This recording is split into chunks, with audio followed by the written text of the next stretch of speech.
دنیا بھر کے مسلمان یکم محرم الحرام کو اسلام کے دوسرے خلیفہ حضرت عمر فاروق رضی اللہ عنہ کا یوم شہادت منا رہے ہیں۔ الخطاب کے بیٹے حضرت عمر رضی اللہ عنہ 589 عیسوی میں پیدا ہوئے۔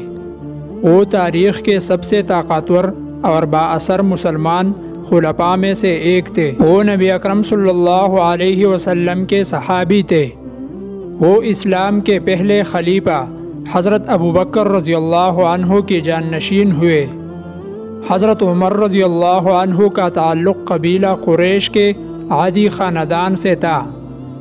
اٹوے پشت میں آپ کا سلسلہ نسب حضور اکرم صلی اللہ علیہ وسلم سے جا ملتا ہے۔ حضرت عمر رضی اللہ تعالی عنہ کے دور حکومت میں اسلام ایک بین الاقوامی طاقت بن گیا اور ان کی شاندار حکومت کے 10 سال کے اندر پوری سلطنت پارس، شام، فلسطین، مصر اور ترکی کا ایک حصہ اسلام کے جھنڈے تلے آ گیا اور اقوام عالم میں داخل ہو گئے۔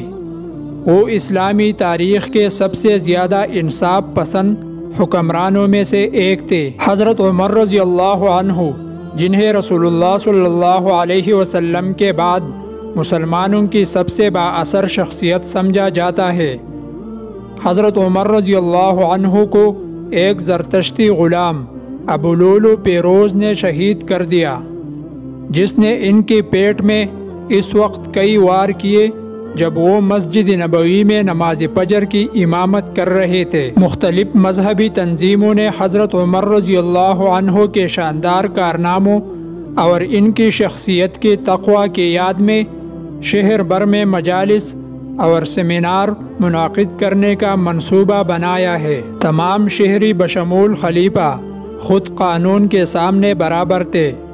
خلیفہ حضرت ابوبکر رضی اللہ عنہ کو 27 ذی الحج 644 کو ایک مجوسی نے اس وقت قتل کر دیا جب وہ نماز کی امامت کر رہے تھے۔